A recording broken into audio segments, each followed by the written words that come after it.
안녕하십니까. 우리 같이 기도하고 오늘 말씀 함께 상고하겠습니다. 저희를 구원하신 살아계신 하나님 아버지 감사드립니다. 지난 한 주간 주 성령님의 도우심으로 전도 집회를 무사히 마칠 수 있었습니다. 우리에게 주어진 이 기회를 통해 새로운 영혼들이 거듭날 수 있도록 도와주신 것, 또 우리 성도들이 힘을 모아 마음을 모아 주님 복음 전할 수 있도록 기회를 주신 것, 또 저희에게 이렇게 편안하고 말씀 전할 수 있는 이 교회당 주신 것, 그 외에도 모든 것들을 주님 앞에 진심으로 감사드립니다. 한 사람 한 사람 구원받을 영혼들을 우리에게 붙여주시고 또 전할 수 있는 말씀과 능력과 기회 주심도 감사드립니다. 저희가 비록 연약하고 부족하지만 주님 다시 만나는 그 날까지 이 땅에서의 삶이 결코 헛되지 않도록 하루하루 인도하여 주시옵소서. 세상은 너무나 요란하고 우리의 마음을 어지럽게 하는 것들이 참 많이 있습니다. 그러나 오직 주의 말씀에 주의하며 주님 뜻에 순종하며 몸된 교회 가운데서 하나님의 뜻을 더욱 잘 익히고 나타낼 수 있도록 저희 각 사람을 통해 일하시고 도와주시옵소서. 어려운 중에도 믿음을 지키며 신앙생활하고 있는 모든 형제들, 그리고 전 세계 모든 교회들 주 성령께서 친인도하시고 이끌어 주시길 간절히 부탁드립니다. 오늘 계획된 교회의 모든 시종을 오직 주 성령께만 의탁드리며 저희를 구원하신 우리 구주 예수님 이름으로 기도드렸습니다. 아멘. 네, 성경 말씀 찾겠습니다. 성경 마태복음 9장을 찾겠습니다. 마태복음 9장을 찾겠습니다.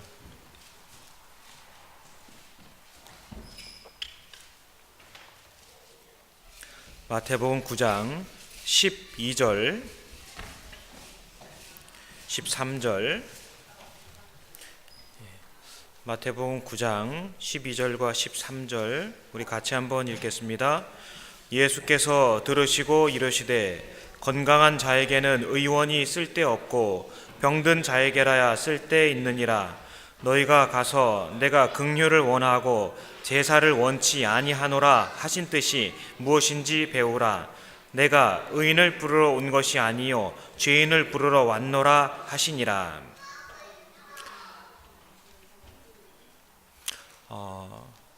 우리 교회는 지난 한 달 사이에 3번의 전도 집회가 있었습니다. 우리 청년회 집회가 있었고요, 교회 학교 전도 집회가 있었고, 지난주에는 교회당 집회가 있었습니다. 모르긴 해도 3번의 집회를 통해 여러분들이, 많은 분들이 구원을 받으셨고, 또 물론 하나님께서는 정확히 아실 것이라 믿습니다. 그 일을 위해서 우리 형제 자매님들 기도하시고 동참하시고 수고하신 모든 것들이 참으로 하나님의 마음을 시원하게 그리고 또 기쁘게 하셨을 거라는 그 생각을 잊지 마시길 부탁을 드립니다. 주님 다시 오시는 그날까지 우리가 존재하는 이유는 바로 그 복음을 전하기 위해서입니다. 온 천하보다 귀한 한 사람의 영혼이라도 더 하나님께 인도할 수만 있다면 우리의 삶은 그것으로 족합니다. 우리는 그것을 매일 생각하면 좋겠습니다. 기독교, 바로 이 성경의 능력은, 그리고 또 우리 하나님의 능력, 그 중에 가장 탁월한 것은 바로 죄인을 구원하시는 데 있습니다. 지옥 갈 수밖에 없는 인생을 하나님의 자녀로 변화시키는 것, 그것이 바로 교회가 갖고 있는 가장 탁월한 능력이라고 할 수 있습니다. 우리가 교회 속에서 혹은 생을 살아가면서 참 많은 것들을 배우고 익힙니다. 특별히 교회 안에서도 마찬가지죠. 교회 안에서 우리가 말씀을 통해 배우는 많은 진리줄 중에 영혼을 건지는 것, 바로 구원에 관한 것 이외에는 어찌 보면 부수적이라고 할 수 있을 것입니다. 사람 몸으로 치자면 우리가 얻은 이 구원은 심장에 해당이 됩니다. 팔다리가 없고 손가락이 없다면 사는데 다소 불편할 수는 있을 것입니다. 그러나 큰 문제는 되지 않아요. 하지만 심장이 없으면 그 사람 존재 자체가 있을 수 없는 것처럼 구원은 바로 우리 몸의 심장과도 같은 것입니다. 이 시대에 많은 교회가 있고 많은 믿는 사람들이 있다고 주장하지만 그 속에 영원한 구원이 빠져 있다면 그것은 헛껍데기에 불과합니다. 누가 뭐라 한다 할지라도 그 진리는 변하지 않습니다. 그리스도는 그 일을 위해서 이 땅에 오셨고 그리스도 스스로 목숨을 버림으로 인하여 오직 그 피로 말미암아 우리 모든 사람들의 죄를 맑게 씻겨 주셨습니다. 우리가 서나 앉으나 교회에 있으나 혹은 직장과 가정과 사회에 있으나 그 구원의 선포가 가장 시급하고 가장 중요하며 우리 삶의 최종적이고도 최우선되는 목표와 목적이라는 것을 우리는 절대 잊어서는 안 될 것입니다. 우리에게 주어진 생을 살아가면서 우리는 스스로에게 혹은 곁에 있는 자들에게 이런 질문을 해볼 때가 있을 것입니다. 어쩌면 해보신 분들도 많이 계실 것 같습니다. 당신은 왜 교회에 다니십니까? 어떻게 보면 좀 저돌적인 질문일 수 있겠죠. 하지만 그 질문이 필요합니다. 다른 이들에게도 필요하고 제 자신에게도 필요합니다. 당신은 왜 교회를 다니십니까? 그리고 당신은 왜 예수를 믿으십니까? 한번 동료들에게, 가족들에게 물어보셨습니까? 예, 물어보셔야 됩니다. 반드시 물어보셔야 됩니다. 충분히 기도하시고 반드시 물어보셔야 됩니다. 그냥 교회 다니는 것에 주님은 결코 만족하시지 않습니다. 예수 믿는다라는 그 허망한 말에 주님은 절대 속지 않으십니다. 우리도 마찬가지입니다. 왜 우리가 예수님을 사랑한다고 고백하며 믿는다고 얘기하고 있으며 또 그를 전파하고자 그렇게 애를 쓰는지 우리 스스로에게도 물어볼 필요가 있습니다. 우리는 지금 교회 안에 안전하게 앉아 있습니다. 우리가 이미 과거 어느 시점에 구원을 얻은 것은 분명한 사실이겠습니다만 지금 이 순간 오늘 이 자리에 내가 왜 이곳에 있어야만 하는가, 그것도 스스로에게 물어볼 필요가 있을 것입니다. 우리에게 완전한 구원을 주신 하나님께서 우리를 하나님의 지체로 삼으시고 그의 몸된 교회 가운데 엄히 명하여 두신 이유가 분명히 있지 않겠습니까? 나는 오늘 왜 교회에 나왔을까? 나는 왜 이 모임을 사모하고 말씀을 사랑하며 이 말씀을 전하기 위해서 애를 쓰는 것이 마땅하다고 믿고 있는 것일까? 우린 그것도 스스로에게 생각해보고 물어봐야 됩니다. 모든 질문에 있어서 예수 그리스도, 보다 더 엄밀하게 말씀드리면 그분의 흘리신 피, 구원의 사역이 빠져 있거나 구원의 토대 위에서 이루어지는 말이 아니라면 아무 의미가 없기 때문에 그렇습니다. 아무리 칭송을 받고 훌륭하게 생을 살았다 할지라도 죽어서 지옥 간다면 그것만큼 허망한 일이 어디 있겠습니까? 거듭난 이후에 교회 생활, 교제 생활 속에서도 우리는 반드시 물어보고 되짚어 봐야 됩니다. 나는 왜 교회에 나오고 있는가? 나는 어떻게 교회의 구성원이 되었으며 나는 이 교회 속에서 무엇을 생각하고 무엇을 판단하며 무엇을 희생해야 될 것인가? 우리는 그 교회 속에서 매일같이 되짚어보고 생각해 봐야 됩니다. 내게 이루어주신 구원이 없다면 이후에 배우는 이런 신앙에 관한 말씀들도 아무 의미가 없습니다. 구원은 최종적이자 가장 중요하며 최우선적으로 요구되어지는 하나님의 명령이기 때문에 그렇습니다.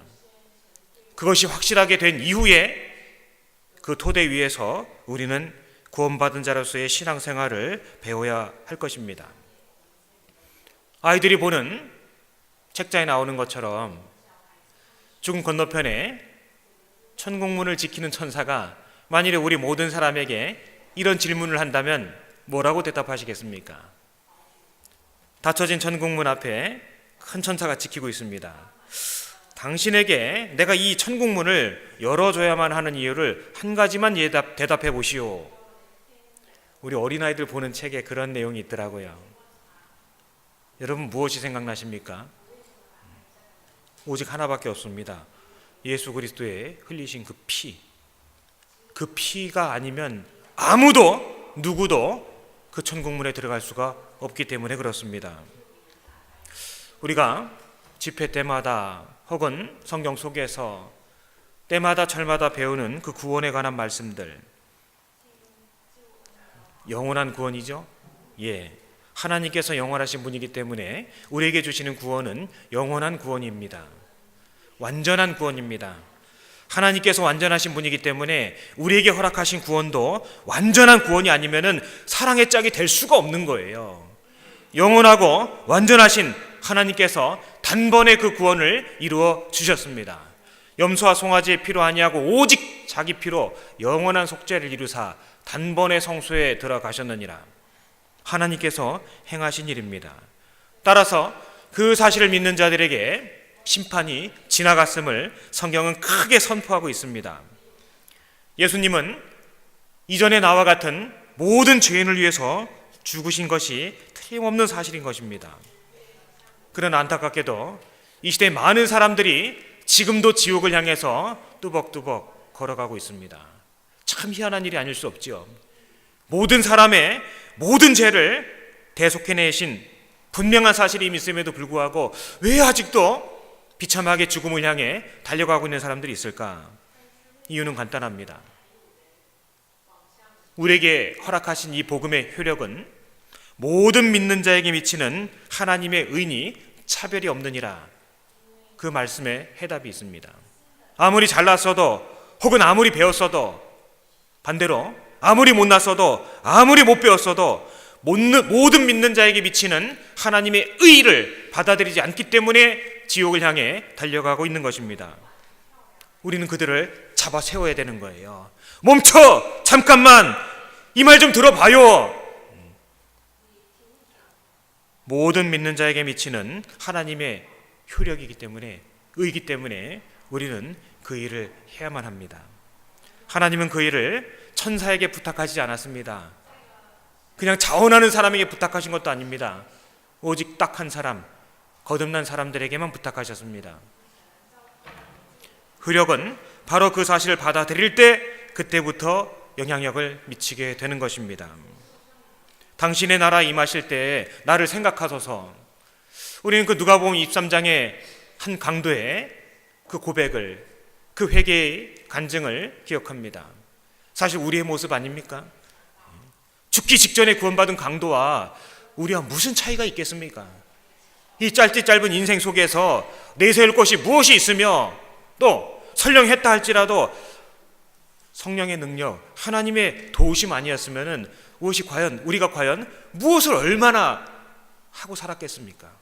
우린 자랑할 게 하나도 없는 거예요. 내세울 게 뭐가 있겠습니까?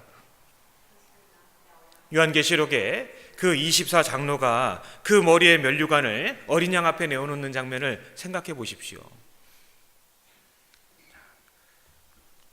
살리기도 하시며 죽이기도 하시고 아프게도 하시며 싸매기도 하시는 그 하나님 손아귀에서 우리가 구원을 얻었고 또 주님을 위해서 사실 얼마 되지도 않는 희생 같지도 않은 희생을 하면서 산다고 속으로 자랑하며 살아서는 안 될 것입니다.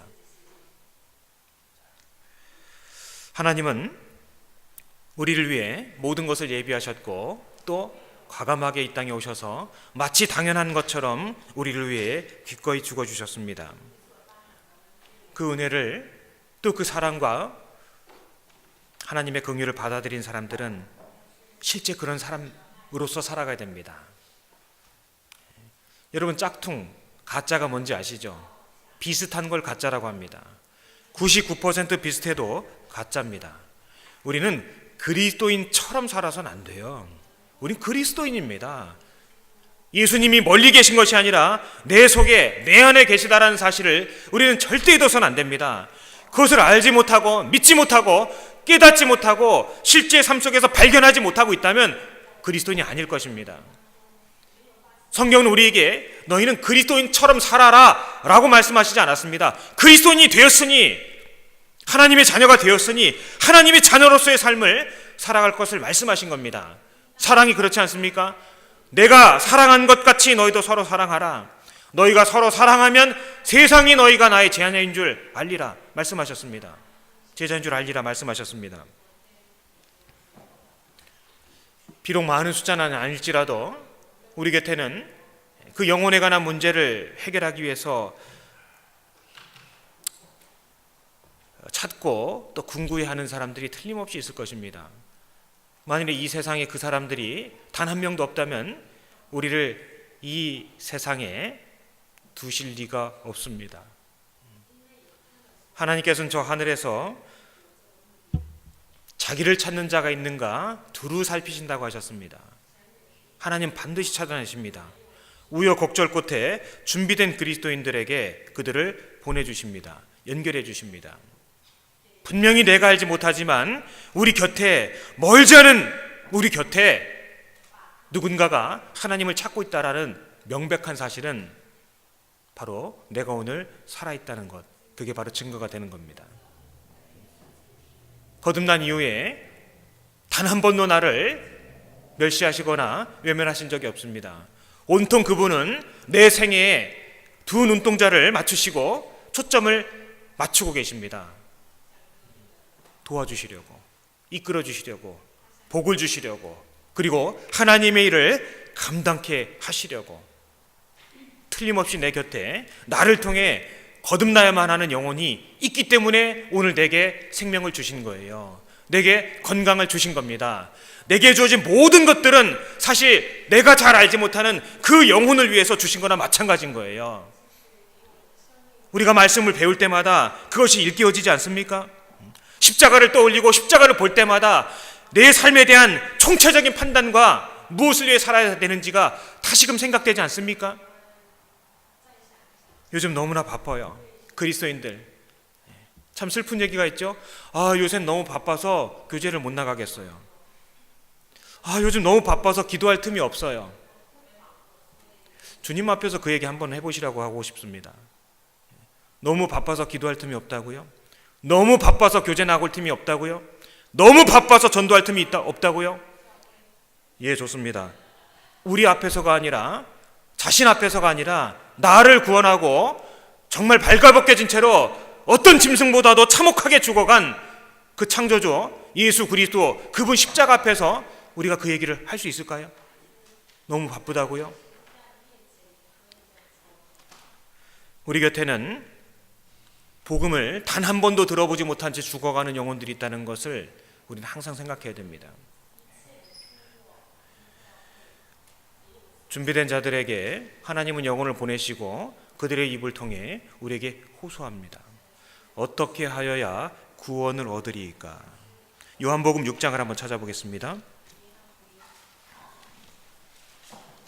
요한복음 6장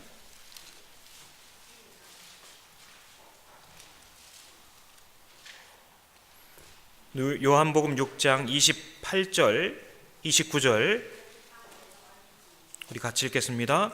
저희가 묻되 우리가 어떻게 하여야 하나님의 일을 하오리이까? 예수께서 대답하여 가라사대 하나님의 보내신 자를 믿는 것이 하나님의 일이니라 하시니. 믿는 것이 하나님의 일이라고 말씀하셨습니다. 전해주는 자가 없이 어떻게 듣겠으며 들음이 없이 어떻게 믿을 수가 있겠습니까? 우리는 그 보내심을 받은 자들입니다. 우리가 입을 열지 않으면요 아무라도 이 복음을 들을 수도 믿을 수도 없는 것입니다. 우리에게 그 책임이 있다고 생각되지 않습니까? 믿고자 하는데 듣지를 못한다면 어디 가서 하소연을 하겠습니까? 우리가 그 일을 위해서 보내심을 받았는데요. 아무리 암에 좋은 약이 있다 할지라도 꽁쳐두고 있으면은요 그 환자들은 어떡하라고요? 값없이 받았으면은 더더군다나 값없이 줘야 되지 않겠습니까? 그들이 들어보지도 못한 채로 믿어볼 기회조차 갖지 못한 채로 생을 마감하게 할 수는 없는 겁니다. 우리더러 저 지구 반대편으로 가서 남의 나라 가서 아니죠. 우리가 살고 있는 이곳에 가까운 곳에 언어가 통하는 사람에게, 나를 아는 사람에게, 또 내가 전할 만한 사람들에게, 그들에게 전하라고 말씀하시는 거잖아요.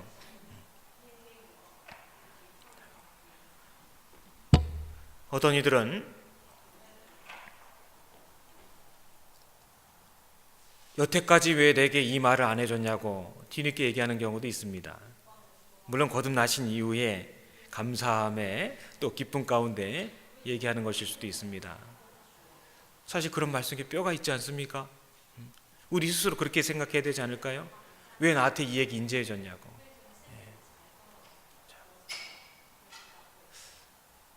우리 목사님들이 저 동남아시아나 또 남미에 이렇게 선교 가셔서 다녀오신 내용들, 또 우리 인터넷에도 나타나 있는 선교 영상들 보면은 참 잊을 수 없는 장면들이 많죠. 저도 그 중에 하나가, 저 터키 어떤 형제님이 우리 선교사님을 붙들고 그 얘기 하시잖아요. 왜 인제 왔냐고. 왜 인제 왔냐고. 그 호소가 그분 한 사람만의 호소일까요? 우리는요 절대 나는 충분히 했다고 우리 이 말 못할 것 같지 않습니까?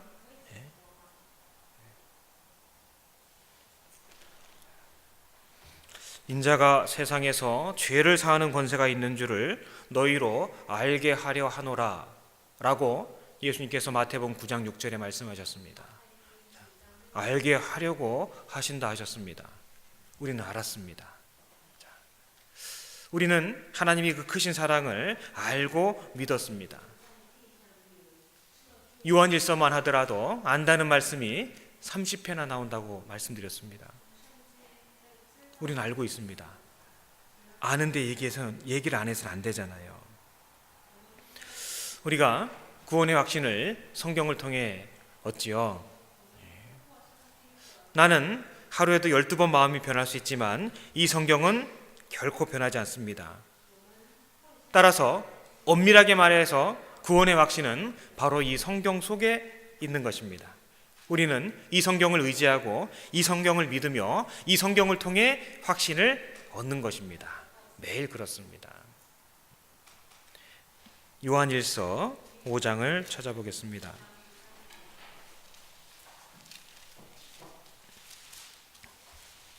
요한일서 5장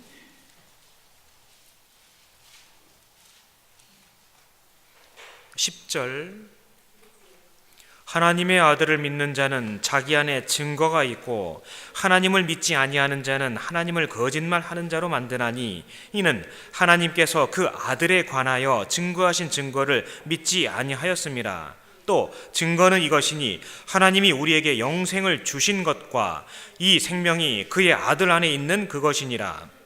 13절 우리 같이 읽겠습니다. 내가 하나님의 아들의 이름을 믿는 너희에게 이것을 쓴 것은 너희로 하여금 너희에게 영생이 있음을 알게 하려 함이라.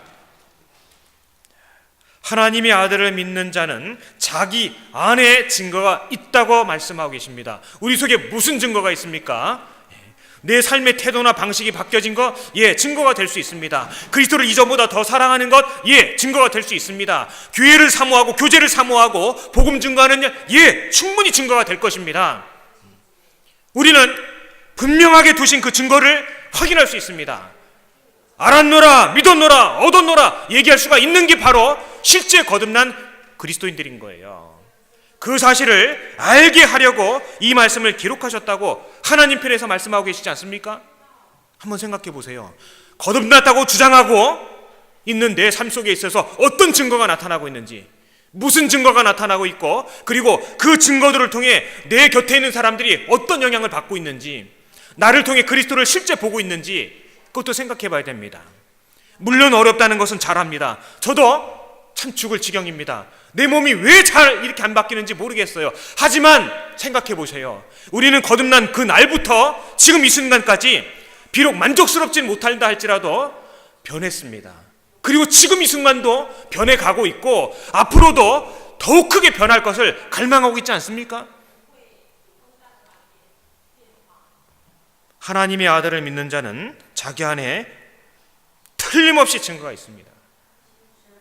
그 증거는 감출 수 없는 것이기 때문에 내 곁에서 또 나를 아는 사람들이 발견합니다. 그런 나를 하나님은 세상에 보내는 편지라고 하셨습니다. 돌비에 쓴 것이 아니라 신비에 기록한 편지라고 하셨습니다. 마음판에 기록하셨다고 하셨어요. 그리스도인이 거하는 모든 곳에서 향기가 나야 됩니다. 우리의 삶을 알고 읽는 바라 말씀하셨죠? 내 속에 증거가 있기 때문에 그래요. 내 속에 두신 그 증거를 발견하고 찾아내고 또 나타내야 됩니다. 나는 있는데 왜 당신은 없어? 그럴 필요 없어요. 하나는 이러하고 하나는 저러합니다. 한 교회 속에 한 피바다 한 몸 잃은 이 교제 안에서 시시각각 때를 따라 변화해 가시는 성령 하나님의 능력을 좇아서 그 이 말씀을 따라서 우리는 꾸준하게 주를 바라고 주 안에서 생을 살아가야 됩니다. 틀림없이 증거가 있다고 말씀하고 계십니다. 그렇기 때문에 우리는 당연하게 얘기할 수 있는 거예요. 구원을 얻었노라, 구원을 받았노라, 죄사함을 얻었노라, 하나님의 자녀가 되었노라, 머지않날 주 앞에 서게 되리라. 우리는 틀림없이 그 얘기를 할 수 있는 그런 존재가 된 것입니다. 히브리서 2장을 찾겠습니다. 히브리서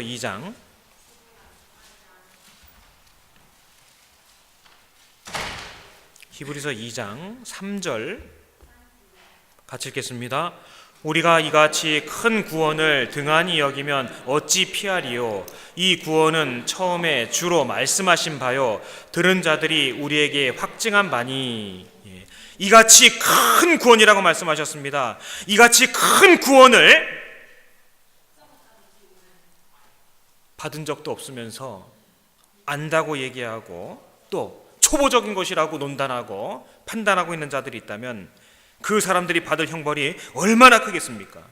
하나님께서는 가장 크다고 말씀하셨는데 그것을 작게 여기고 기초적인 것으로 생각하고 초보적이라고 폄하하고 있다면 과연 그 사람이 하나님 마음에 부합하는 사람일까요? 결코 그렇지 못할 것입니다. 구원에 관한 부분은 기초도 아니고 초보도 아님, 성경에서 가장 중요하고 가장 근본적인 핵심 진리에 속하는 것입니다. 하나님께서 크다 하신 구원인 거예요. 아무리 거룩한 예배가 있고 그럴듯한 형식이 있고 많은 사람이 있다 할지라도 그것이 반드시 옳은 것은 아닙니다. 우리 믿음이 이 말씀에 부합이 되어야 됩니다. 우리가 이같이 큰 구원, 이 얻은 구원, 왜 이게 큰 구원일까요? 예수님이 흘리신 피를 통해 얻어진 구원이잖아요. 성경에서 하나님께서 우리에게 하고 싶은 가장 중요한 내용은 바로 예수 그리스도, 그분의 피입니다. 그 피로 말미암아 원수되었던 우리와 하나님의 사이가 화목하게 되었습니다. 불화 상태에 있었던 우리와 하나님의 관계가 화평하게 된 거예요. 죄 사슬에 매여 있던 우리가 그 피로 말미암아 벗어나게 된 겁니다. 죄에서 해방시키는 것도 예수 그리스도의 피고, 우리의 죄사함을 이끌어내는 것도 오직 예수 그리스도의 흘리신 피인 겁니다. 우리가 연약할 때, 우리가 죄인 되었을 때, 우리가 원수 되었을 때 그 모든 사슬을 끊어주고 막힌 담을 허물어 주신 것은 바로 예수 그리스도, 그분의 피, 그거 하나밖에 없는 거예요. 이같이 큰 구원이라고 하셨습니다. 근데 우리가 이것을 작게 여기면 될까요? 하나님께서는 이 구원을 가장 큰 것이라고 말씀하셨는데 내가 이것을 작게 취급하면 될까요? 만일에 어디 집을 한 채 샀다고 해보겠습니다. 그 집이요 뚝딱 지금 지어져 가고 있어요. 만일에 자기 집이 생겼다면은요, 매일 지나다니면서 이만큼 지어졌구나, 이만큼 지어졌구나 관심 갖지 않겠습니까? 만일에 누가 내게 상상할 수도 없는 큰 보석을 선물을 줬다고 해보겠습니다. 그거요 매일 들여다보지 않겠습니까? 우리가 이 얻은 구원을 어떻게 취급하고 있는지 우리 양심에 우리 스스로 사실 물어볼 필요가 있습니다. 입으로는, 말로는, 남들에게는 우주하고도 바꿀 수 없는 그런 구원이라고 얘기하고 있으면서 실제 우리가 그 구원을 어떻게 취급하고 있는지, 다른 사람도 아니라 실제 오늘이라는 내 삶 속에서도 우리는 생각해 볼 필요가 있을 것입니다. 진짜 이같이 큰 구원이라고 나도 여기고 있는지, 그것이 진짜 말뿐인지 아니면 참으로 그렇게 생각하고 있는지 내 양심은 알아요. 정말 그것을 위해서 내가 무엇을 희생하고 있는지, 무엇을 참고 있는지, 무엇을 추구하고 있는지, 무엇을 노력하고 있는지, 무엇을 버리려고 애를 쓰고 있는지 그게 나타나게 돼 있기 때문에 그렇습니다. 아무 노력도, 아무 희생도, 아무 수고도, 입을 열려두고도 하지 않으면서 이같이 큰 구원이라고요? 세상에 그런 게 어디 있습니까? 사랑한다고 말을 하면서 어느 부모가 자녀에게 먹이지 않고 입히지 않고 돌보지 않을 수가 있겠습니까? 그건 사랑이 아니잖아요. 불의와 함께하며 진리편에 서는 것을 주저하면서 그걸 사랑이라고 할 수 있을까요? 사람들 눈이 무서워서 식사기도 한번 제대로 하지 못하면서 크리스천이라고 할 수 있을까요?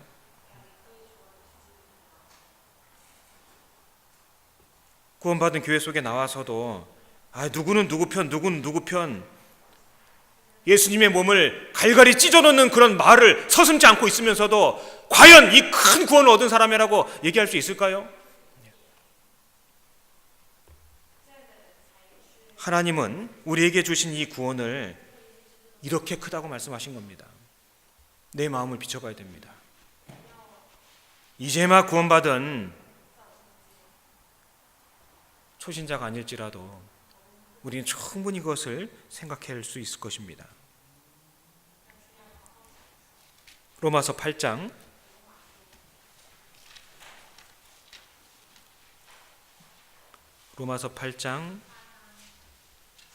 31절, 로마서 8장 31절, 그런즉 이 일에 대하여 우리가 무슨 말 하리요? 만일 하나님이 우리를 위하시면 누가 우리를 대적하리요? 자기 아들을 아끼지 아니하시고 우리 모든 사람을 위하여 내어주신 이가 어찌 그 아들과 함께 모든 것을 우리에게 은사로 주지 아니하시겠느뇨? 네. 우리 형제자매님들, 우리 구원받은 이후에 내가 잘할 수 있을까? 그런 생각 가끔 하지 않습니까? 네.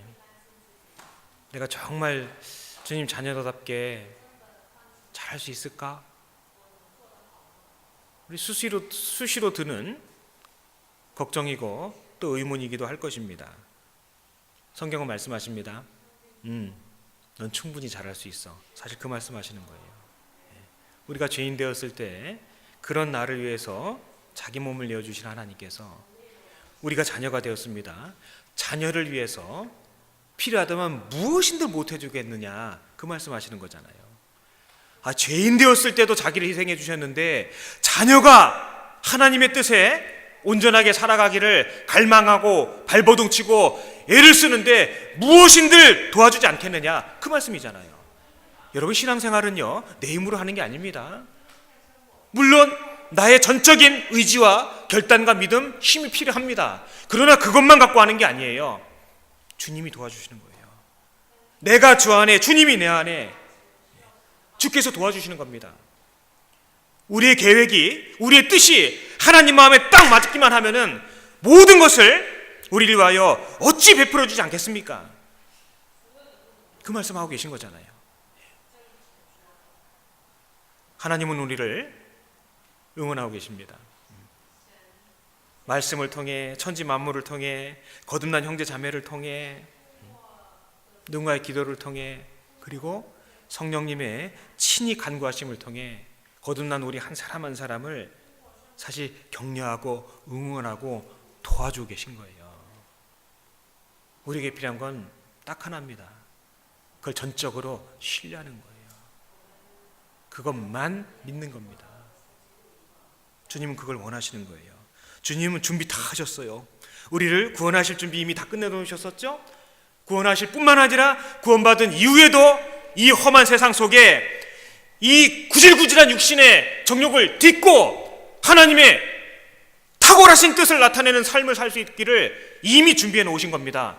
어떻게 해요? 그분 스스로가 우리 삶에 들어오시고 우리 삶 속에 함께함으로 인하여 나의 삶을 통해 가장 탁월하신 하나님의 뜻을 나타내실 것을 이미 준비해 놓으신 겁니다. 우리의 죄사함, 구원만 준비하신 게 아니에요. 거듭난 이후에 하나님의 자녀로서 이 세상에서 당당하게 살아나갈 수 있는, 힘있게 살아나갈 수 있는 그 모든 것을 하나님은 역시 이미 준비해 놓으셨던 겁니다. 그걸 사용해야지요. 누려야지요.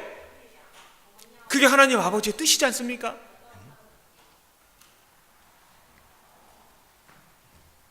내 속을 들여다보세요. 성경을 들여다보시고 우리가 배우는 말씀들, 우리가 읽고 익히는 이 말씀들, 하나님 살아계시지 않습니까? 성경대로 되어지지 않은 것이 없는 그런 세상에 살고 있잖아요. 구원받은 것이 분명하면 틀림없이 변화가 생겨나게 돼 있습니다. 증거가 나타납니다. 여러분 한번 생각해 보세요. 진짜 천국이 내 집이 된 사람이 세상에 뭐 부러운 게 있겠습니까? 세상이 부러워요. 세상 사람들이 우리를 부러워야 되지 않겠습니까, 진짜?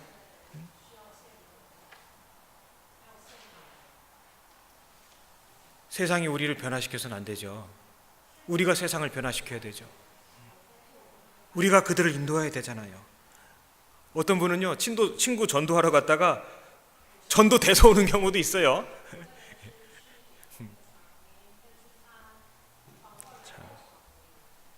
이전 것은 지나갔으니 보라, 새 것이 되었도다. 우리에 관한 이야기잖아요. 이전 것은 지나갔으니 보라, 보라고 돼 있잖아요. 내 삶 속에 무엇이 나타나고 달라지고 변화되었는지 봐야 되지 않겠습니까? 또 보기를 원하시지 않겠습니까? 하나님께서는요. 우리에게는 구원뿐만 아니라 선한 일에 열심하는 친백성이 되게 하기 위한 모든 것들도 예비하셨다고 그렇게 말씀하고 계신 거예요. 32절 같이 한번 다시 읽겠습니다. 자기 아들을 아끼지 아니하시고 우리 모든 사람을 위하여 내어주신 이가 어찌 그 아들과 함께 모든 것을 우리에게 은사로 주지 아니하시겠느뇨.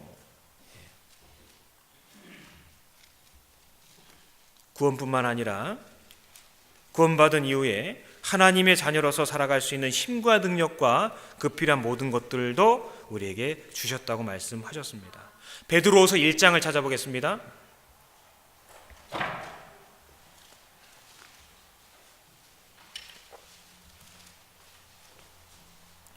베드로후서 1장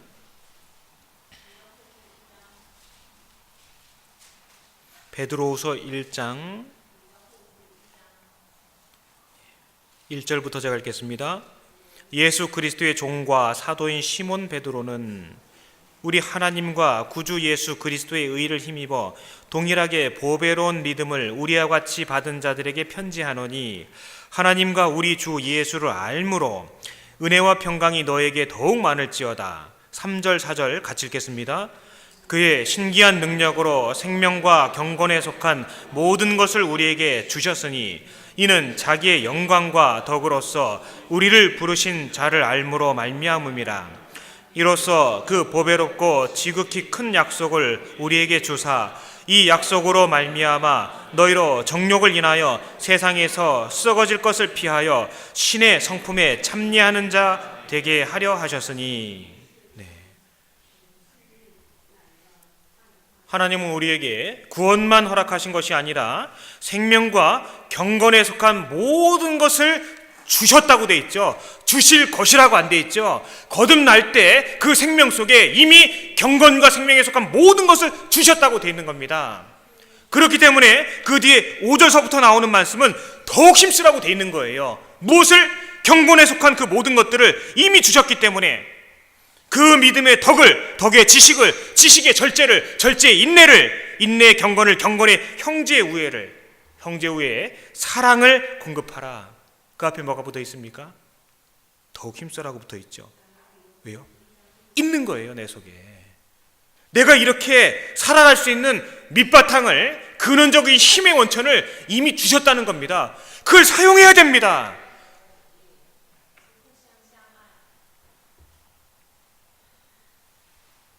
마치 아무것도 없는 사람인 것처럼, 아유, 저는 안 돼요. 포기하면 안 됩니다. 왜 주님 닮아가는 것을 포기합니까? 어느 틈엔가 왜 멈춰버립니까? 그럼 안 되잖아요. 주셨다고 되어 있습니다. 따라서 우리는 힘쓸 수가 있는 거예요. 미천이 있기 때문에. 10절에도 그러므로 형제들아 더욱 힘써. 주신 게 있기 때문에 그걸 활용해서 더욱 이문을 남기는 쪽으로, 장사를 해서 이익을 남기는 쪽으로 힘쓸 필요가 있는 거예요. 결코 구원이 끝이 아닙니다. 그것은 시작인 거예요. 하나님의 자녀로서 태어나서 하나님의 자녀로서 이 땅에서의 마지막 삶을 살아가야 될 시작이 되는 거예요. 구원은 결코 끝이 아닙니다. 고린도전서 3장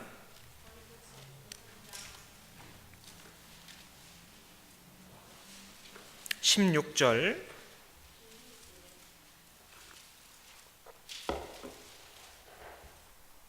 고린도전 3장 16절 같이 읽겠습니다. 너희가 하나님의 성전인 것과 하나님의 성령이 너희 안에 거하시는 것을 알지 못하느냐. 많은 사람들이 이 교회당을 교회와 착각을 하죠. 심지어 성전이라고 그렇게 부르기도 합니다.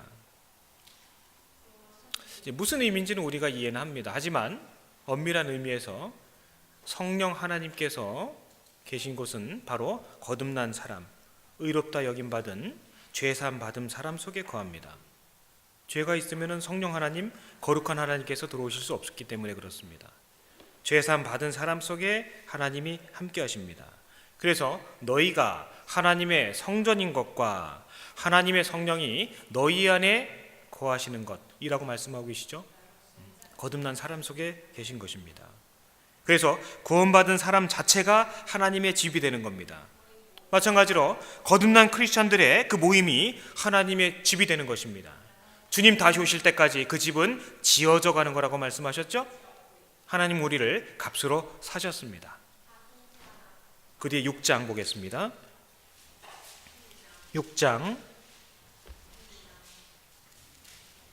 19절,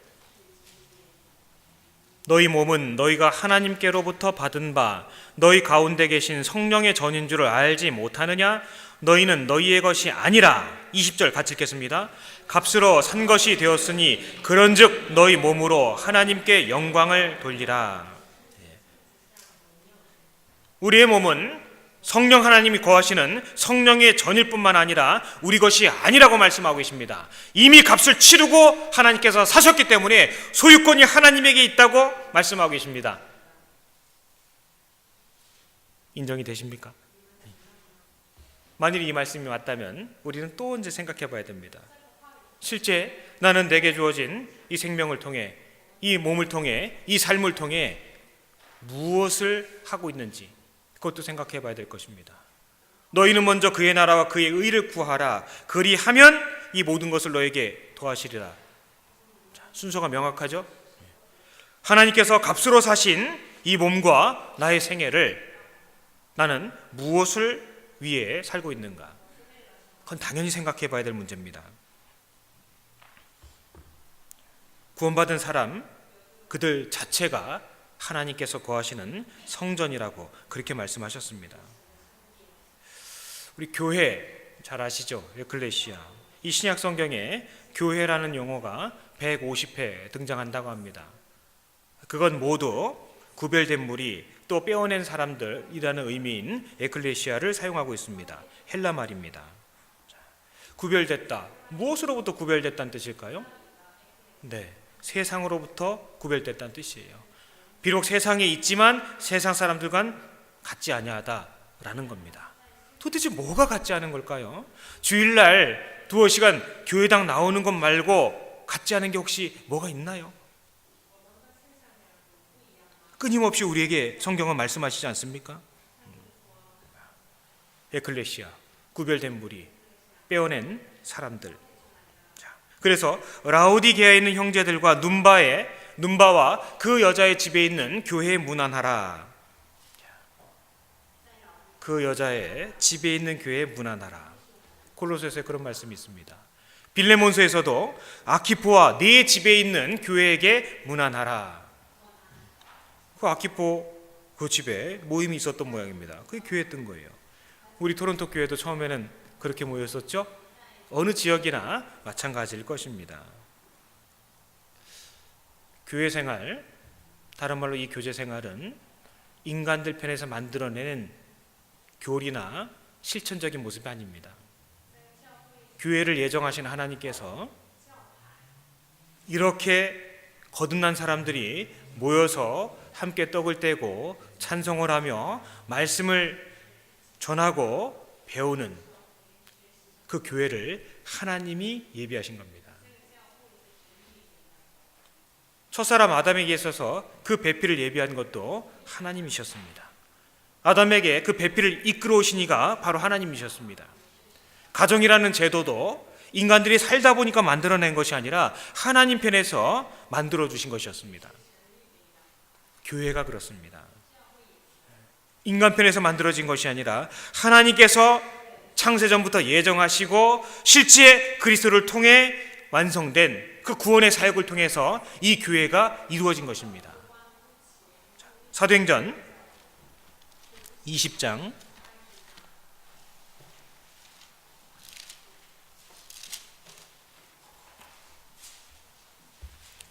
사도행전 20장 28절입니다. 같이 읽겠습니다. 너희는 자기를 위하여 또는 온 양떼를 위하여 삼가라. 성령이 저들 가운데 너희로 감독자를 삼고 하나님이 자기 피로 사신 교회를 치게 하셨느니라. 하나님이 자기 피로 사신 교회라고 말씀하셨습니다. 여러분, 우리 요 한 말씀만 읽어도 우리가 이 교회를 얼마나 크고 얼마나 귀하게 생각해야 되는지 마음에 와닿지 않습니까? 억만금을 주고 산 것도 아니에요. 바로 하나님께서 자기 피로 사신 교회가 지금 우리가 속해 있고 우리가 앉아 있고 우리가 바라보고 있는 이 교회인 겁니다. 하나님 피로 사신 교회입니다. 우리가 이 교회를 어떻게 생각해야 될까요? 우리 모든 사람의 모든 피를 쏟는다 할지라도 지구상에 존재하는 모든 사람들의 모든 피를 쏟는다 할지라도 예수님이 흘리신 그 피 한 방울하고 비교는 할 수 있을까요? 우리는 피조물이잖아요. 우리는 죄인에 불과했잖아요. 하나님과 원수에 불과했잖아요. 지옥 심판에 들어가 그저 지옥의 땔감에 불과한 그런 인생에 지나지 않지 않았습니까? 그런 인생들을 위해서 하나님께서 육신의 몸을 입고 실제로 이 세상에 오셔서 자기 피를 쏟으시고 구원해내신 그것이 바로 이 교회란 말입니다. 우리 마음이 교회를 좀 더 크게 생각하면 안 될까요? 이 교회를 좀 귀하게 여기고 더 애틋하게 여기고 더 사무치게 좀 사랑하고 그래 보면 안 될까요? 물론 그러고 계시겠죠? 하지만 주님만큼은 아니잖아요. 하나님이 자기 피로 사신 교회라고 말씀하셨습니다. 우리는 이 말씀 하나만 알고 있어도요, 내가 이 교회 속에서 어떻게 말을 해야 되고 어떻게 행동해야 되고 어떻게 봉사해야 되는지 충분히 답이 나올 거라 생각됩니다. 우리는 교회를 귀하게 여겨야 됩니다. 소중하게 생각해야 됩니다. 이 험한 세상 속에 이 교회가 아니면은 나를 지켜주고 나를 보호하고 나를 위해 줄 수 있는 인생들이 과연 어디 있겠습니까? 그렇지 않습니까? 신앙생활의 성패는 교회 생활과 직접적으로 관련이 되어 있습니다. 바꿔 말해 신앙생활의 성패는 이 교회를 얼마나 크게 여기느냐, 얼마나 소중하게 여기느냐, 얼마나 귀하게 여기느냐, 사실 거기에 달려있는 거예요. 교회가 무엇을 지금 계획하고 있는지, 교회가 무엇을 지금 염려하고 있는지, 교회가 무엇 때문에 지금 힘들어하고 있는지, 어려워하고 있는지 거기에 관심을 갖고 내가 할 수 있는 일은 찾아서 하고, 할 수 없다면 정말 간절한 기도로서 동참을 하고, 최선을 다하고 났을지라도 그래도 미안한 마음이 드는 거, 그게 사실 정상이에요. 왜요? 하나님이 자기 피로 사신 교회이기 때문에 그래요. 내게 주어진 모든 것을 불사른다 할지라도 전혀 아깝지 않은, 그게 바로 이 교회를 위한 일인 겁니다. 교회 속에서 뭐 조금 했다고 내세우고 알아주길 바라고 자랑하고, 에이, 그건 애기들이나 하는 일이죠. 교회 생활의 성패는, 신앙생활의 성패는 교회 생활과 관련되어 있습니다. 이 교회를 얼마나 크게 생각하느냐, 그게 신앙생활의 성패와 관련이 되어 있는 거예요. 이런 교회 생활, 교제 생활이고 말씀 듣는 생활이잖아요. 진짜 말씀 간절하게 찾아 들으려고 발버둥 치고 있습니까? 하나님 그걸 다 보시는 거예요. 우리 눈에도 보이는데 하나님 왜 모르시겠습니까? 얼마나 안타까워하시겠습니까? 우리 청교도 시절에 그 명언, 유명한 거 알고 계시죠? 교회를 어머니라 여기지 않는 자는 하나님을 아버지라 부를 자격이 없다. 많이 들어보셨죠? 눈 떠보세요. 많이 들어보셨죠? 교회를 어머니라 여기지 않는 자는 하나님을 아버지라 부를 자격이 없다.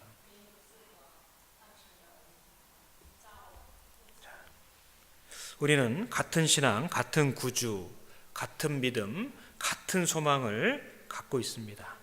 또 그것이 마땅합니다. 어머니 품과도 같은, 여러분, 성전이 있었고요, 그 곁에는 성벽이 있습니다. 교회는 바로 성벽의 모습을 갖고 있는 겁니다.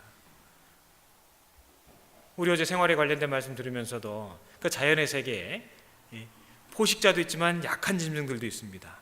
약한 짐승들이 자기를 보호하고 또 스스로의 생명을 지키기 위해서 어떤 형태를 취합니까? 무리를 갖잖아요. 참 그리스도인이 그런 것 같아요, 이 교회라는 거. 비록 약할지라도 무리를 이루었을 때 맹수로부터 보호를 받는 것, 자연계에도 두신 하나님의 이치, 또 우리에게 보여주시는 교훈 중에 하나일 거라고 생각됩니다.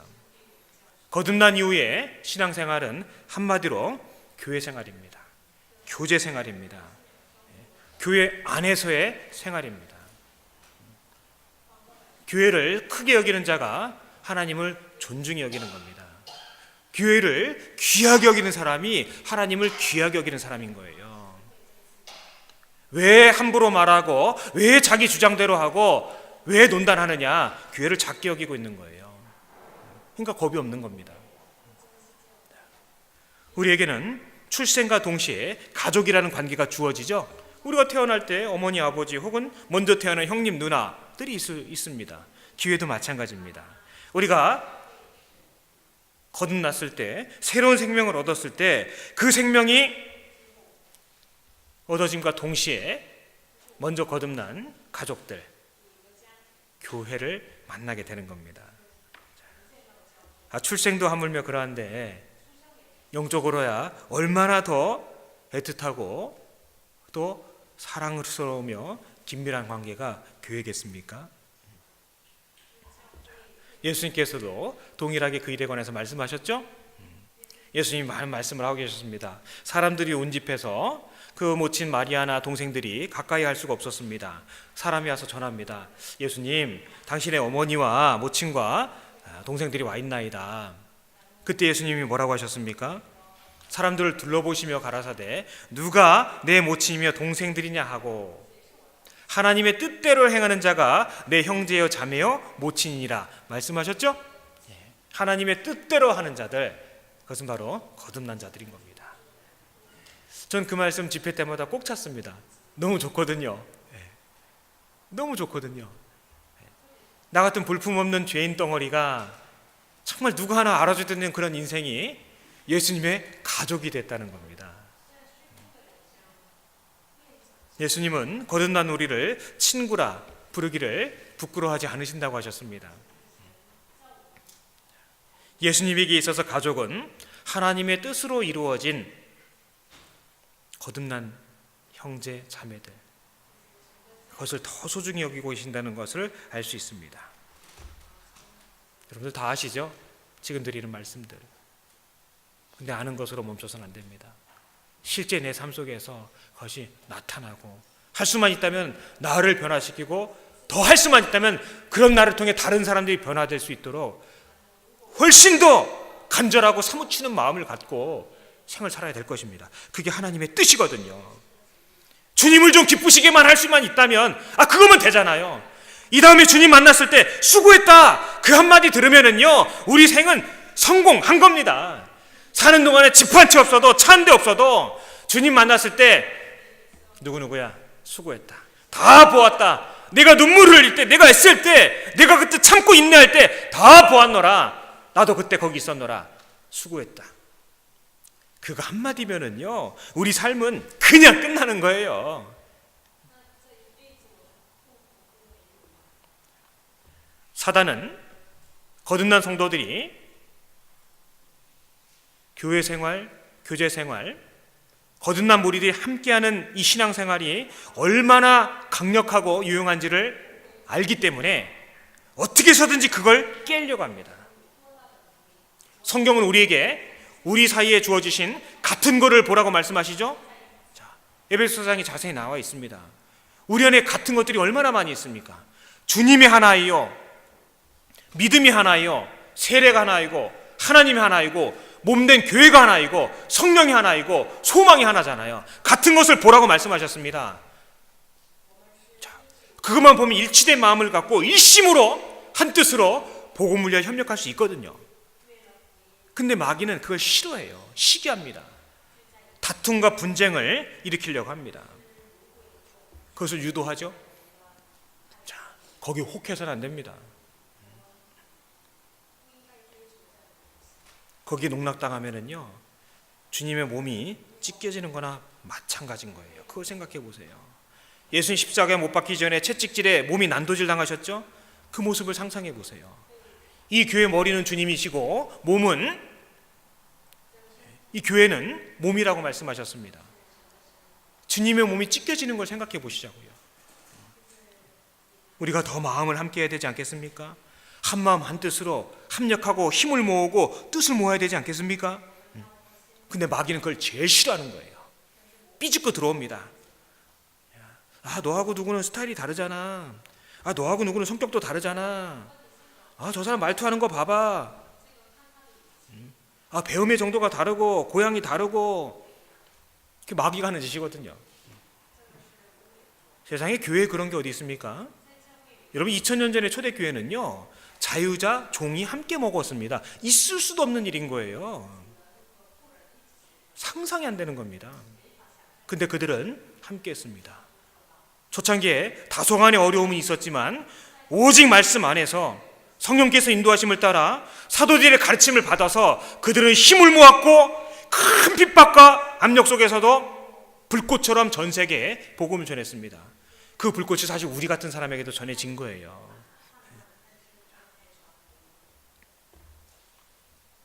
사단은 거듭난 성도들의 하나된 그 연합과 교회 생활, 교제 생활이 얼마나 강력하고 힘 있는 것인지를 알기 때문에 길을 쓰고 그걸 깨려고 하는 겁니다. 우린 거기에 속아서는 안 됩니다. 우리가 무엇을 바라보고 오늘 하루하루를 살아가고 있을까? 말씀 쫓아 사는 사람 아니면은 언제든지 떠나갑니다. 요한복음 6장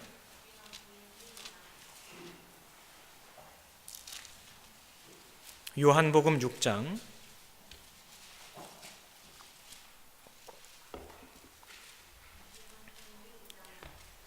요한복음 6장 66절부터 제가 한번 읽겠습니다. 이러므로 제자 중에 많이 물러가고 다시 그와 함께 다니지 아니하더라. 예수께서 12 제자에게 이르시되 너희도 가려느냐? 68절 9절 우리 같이 읽겠습니다. 시몬 베드로가 대답하되 주여 영생의 말씀이 계심에 우리가 네게로 가오리이까? 우리가 주는 하나님의 거룩하신 자신 줄 믿고 알았습나이다. 사람들은 떡을 보고 예수님을 쫓았습니다.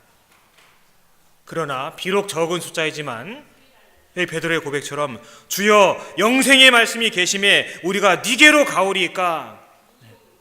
그때나 지금이나 마찬가지입니다. 사람 쫓아다닌 사람하고 문제 생기면 언제든지 변절하는 거예요. 세상적인 거 보고 나아간 사람들 언제든지 더 나은 거 있으면요 변절하게 돼 있습니다. 그러나 진실된 크리스찬은 딱 하나 있는 거예요. 주여 영생의 말씀이 계심에 우리가 네게로 가오리이까? 오직 말씀 쫓아 사는 사람, 말씀을 사모하고 말씀을 추구하고 이 말씀 때문에 자기 삶을 과감하게 꺾을 수 있는 그런 사람들, 비록 그 숫자가 많지 않아도 하나님은 그들을 통해 일하시고 그들을 보석같이 여기시며 그들을 끝까지 지켜주시고 그들과 함께 하시는 거예요. 그게 기독교 역사입니다. 지금 이 시대도 마찬가지지 않겠습니까? 반짝인다고 다 보석이 아닙니다. 유리조각도 있고 혹은 돌멩이일 수도 있습니다. 깨진 술병일 수도 있습니다. 반짝인다고 결코 다 보석이 아니에요. 그 값어치가 다른 거예요. 말씀에 집중하고 오직 이 말씀에 따라 살기도 하고 죽기도 하고 또 취하기도 하고 버릴 수도 있는 그런 인생, 그게 귀한 겁니다. 앞으로 우리 생애 속에 어떤 환난과 핍박과 어려움이 닥칠지 우린 사실 알지 못합니다. 그 속에서도 끝까지 믿음의 길을 걸어갈 수 있는 사람은요 다른 게 아니에요. 오직 이 말씀 붙드는 사람인 겁니다. 우리가 종이 하나씩 나눠주고 암송하고 있는 말씀 하나씩 좀 아는 대로 다 적어봅시다. 이런 거 시험 한번 보면 어떨까요? 우리 연말에 청년회 수련할 때 한번 하려고 하는데 아이고 힌트가 비밀이 샜네요.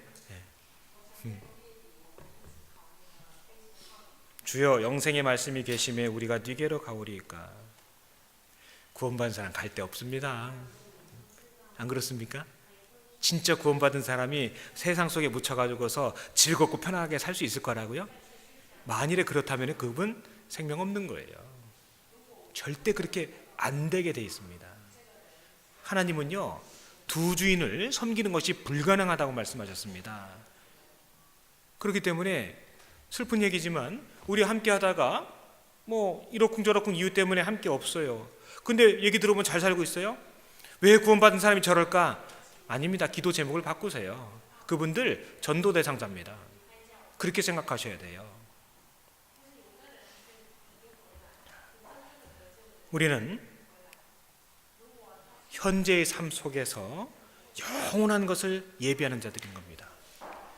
과거에 그 모든 시간과 노력과 내가 드린 모든 공로들이 현재 나를 나타내고 있는 것 같이 우리에게 주어질 미래는, 우리에게 나타나실 저 천국에서의 모습은 현재, 오늘, 지금 이 순간 내가 무엇을 믿고 추구하며 바라고 애쓰고 희생하고 있는가, 거기에 달려있는 것입니다.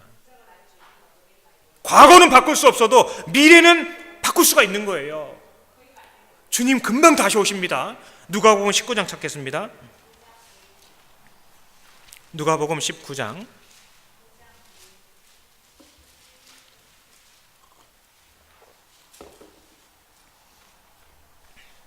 누가복음 19장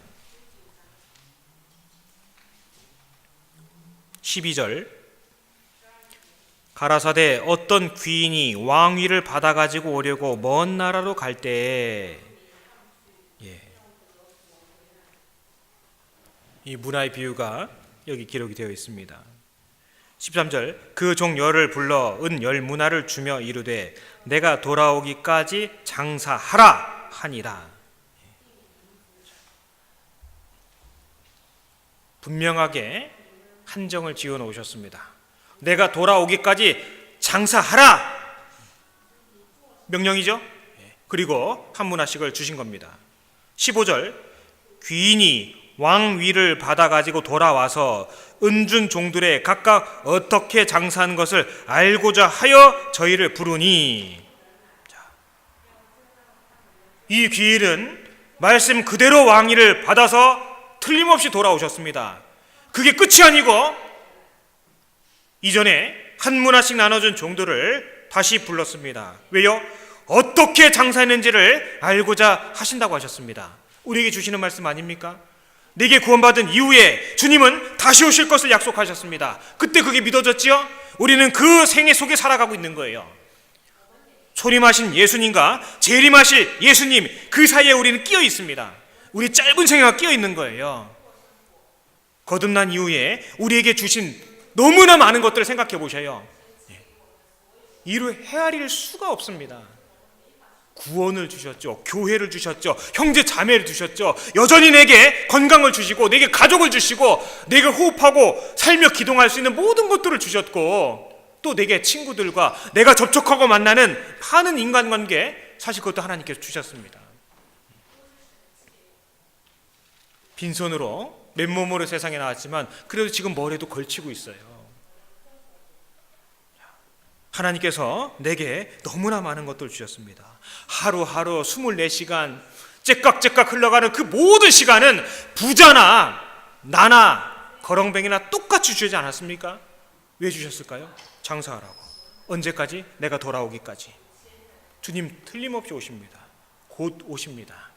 난 얼마나 남겼습니까? 스스로 생각해 봅시다. 얼마나 남겼는지. 어떻게 장사한 것을 알고자 하여 저희를 부르니. 우리에게도 이 순간이 다가오겠죠? 내게 주어진 모든 것들 정말 감사하고 살고 있나요? 혹시 원망하고 불평하고 판단하고 그러고 있지는 않습니까? 여러분, 감사가 빠진 인생은요 정말 헛것대기 같은 인생인 겁니다. 그 윤기가 없는 인생인 거예요. 구원받은 사람이 감사가 없다고요? 있을 수가 없는 얘기죠. 신앙의 온도계입니다. 구원받은 사람에게 있어서 감사는요. 마치 이게 없어서 못하고 저게 없어서 못하고 이것 때문에 못하고 저것 때문에 못하고, 주님 만나서 그 앞에서 그 얘기하시면 됩니다. 그러면은 이 한 문화 그저 가지고 있었던 그 종의 책망이 고스란히 떠오르게 될 것입니다. 20절에 또 한 사람이 와서 가라되 주여 보소서, 주의 한 문화가 여기 있나이다. 내가 수건으로 쌓아 두었었나이다. 이는 변명하죠. 당신이 엄한 사람인 것을 내가 무서워함이라. 아니, 엄하신 주인께서 자신의 재산을 쪼개서 종에게 나눠주겠습니까? 당신은 두지 않은 것을 취하고 심지 않은 것을 거두나이다. 주인이 이르되 악한 종아, 내가 네 말로 너를 판단하노니 너는 내가 두지 않은 것을 취하고 심지 않은 것을 거두는 엄한 사람인 줄 알았느냐? 그러면 어찌하여 내 은을 은행에 두지 아니하였느냐? 그리하였으면 내가 와서 그 별리까지 찾았으리라 하고. 여러분, 26절 같이 읽겠습니다. 주인이 가로되 내가 너희에게 말하노니 무릇 있는 자는 받겠고 없는 자는 그 있는 것도 빼앗기리라.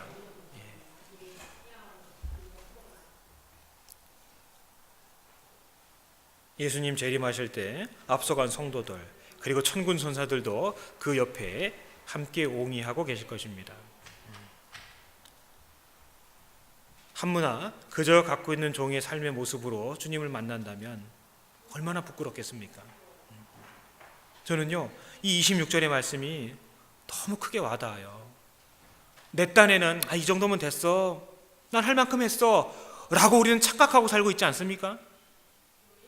주님이 보실 때는 5골 10골 더 할 수도 있었음에도 불구하고 자기 만족에 빠져서, 자기 문제에 빠져서, 자기 고민에 빠져서, 자기 연민에 빠져서, 자기 생각에 빠져서 아무것도 안 한 거예요. 이 정도면 됐지 뭐 어쩔 수 없잖아. 자기 딴에는 그렇게 착각하고 있습니다. 그런데 주인은 말하십니다. 무릇 있는 자는 받겠고 열무나 남긴 종에게는 더 주어집니다. 그리고 없는 자는 그 있는 것도 빼앗기리라. 너무 무섭지 않습니까? 철저하지 않습니까? 자기 딴에 있다고 생각했는데 주님 보시면 아니에요. 뺏어버리는 겁니다. 여러분, 교회 속에서의 일이 그렇습니다. 교회가 작다 보니까 봉사 1개, 2개, 3개, 뭐 여러 개 그 이상 하는 분들 많이 있습니다. 뭐 물론 그것도 내세울 건 없어요. 주님이 주신 기회와 또 마음과 또 건강이 되니까 또 하는 것일 테니까요. 어쨌든 그러기까지는 틀림없이 결단과 또 나름대로의 희생과 수고가 틀림없이 동반이 되는 겁니다. 혹시 내 딴에는 어느 정도 있다고 생각하고 있지 않습니까? 누구랑 비교합니까? 누구보단 내가 좀 하잖아. 그래도 나는 뭐래도 하잖아. 그 신앙생활 망하는 겁니다. 그거. 우리는 그에게까지 잘하는 것, 우리의 기준은 예수 그리스도 그분밖에 없는 겁니다. 그게 기준이 돼야 돼요.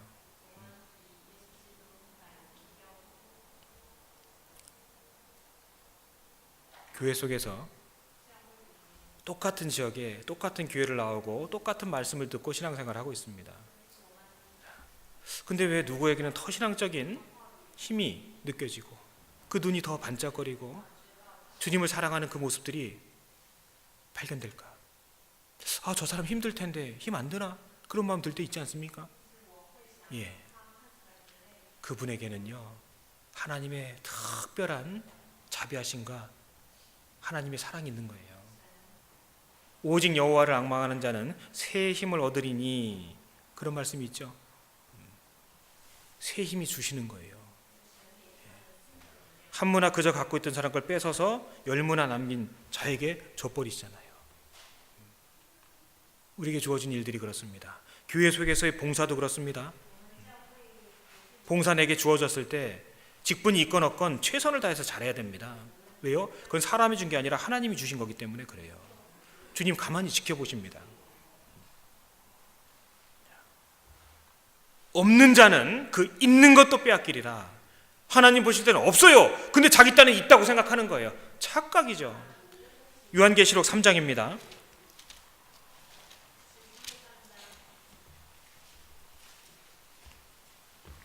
요한계시록 3장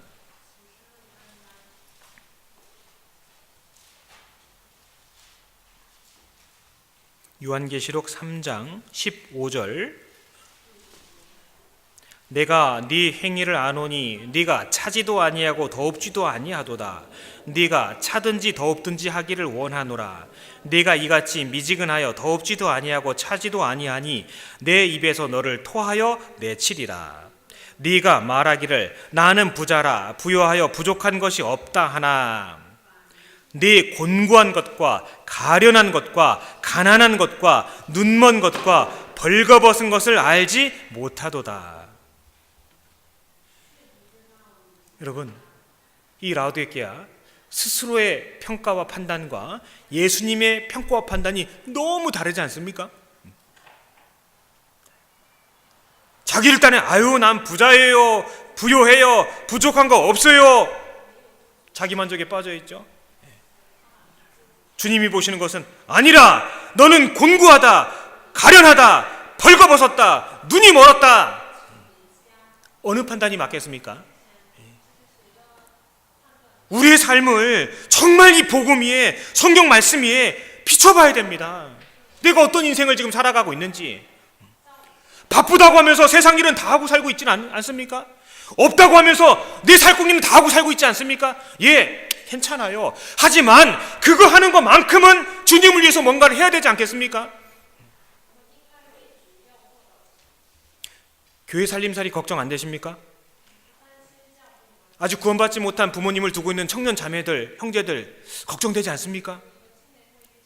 새롭게 구원받고 이 자리에 나와 있는 형제 자매들 뭐 먹고 어떻게 하고 있는지, 성경을 어떻게 찾는지 염려되지 않습니까?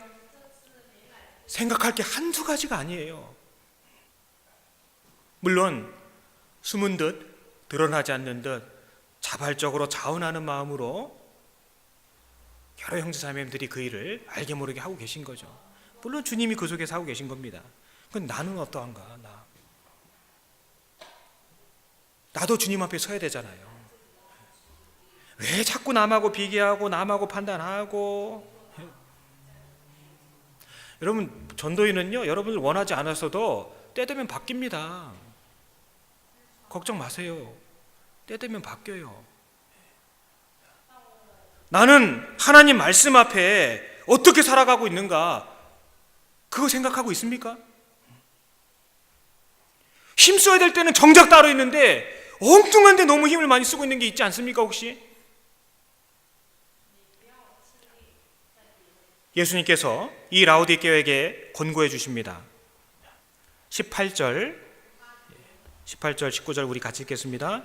내가 너를 권하노니 내게서 불로 연단한 금을 사서 부요하게 하고 흰옷을 사서 입어 벌거벗은 수치를 보이지 않게 하고 안약을 사서 눈에 발라 보게 하라. 무릇 내가 사랑하는 자를 책망하여 징계하노니 그러므로 내가 열심을 내라. 회개하라. 금을 사고 흰옷을 사고 안약을 사고 값을 치르라고 돼 있죠. 눈 뜨세요. 눈을 부릅뜨고 성경을 보란 말입니다. 주님의 뜻이 그거예요. 이게 사람의 말입니까? 하나님 말씀이잖아요. 사라고 돼 있어요. 값을 치러야 내 것이 된다는 의미잖아요. 여러분, 우리 인생은 결코 재방송이 없습니다. 다시가 없는 거예요. 한 번뿐인 인생이잖아요. 하나님은 우리 인생을 가장 탁월하게 만들어 주실 수 있는 능력이 있어요, 없어요? 있잖아요.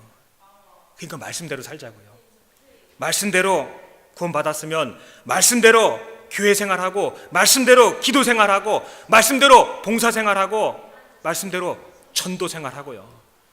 말씀대로 나를 쳐서 복종하고 말씀대로 거룩한 것을 추구하고 그러다 주님 만나면 돼요. 같이 기도하겠습니다.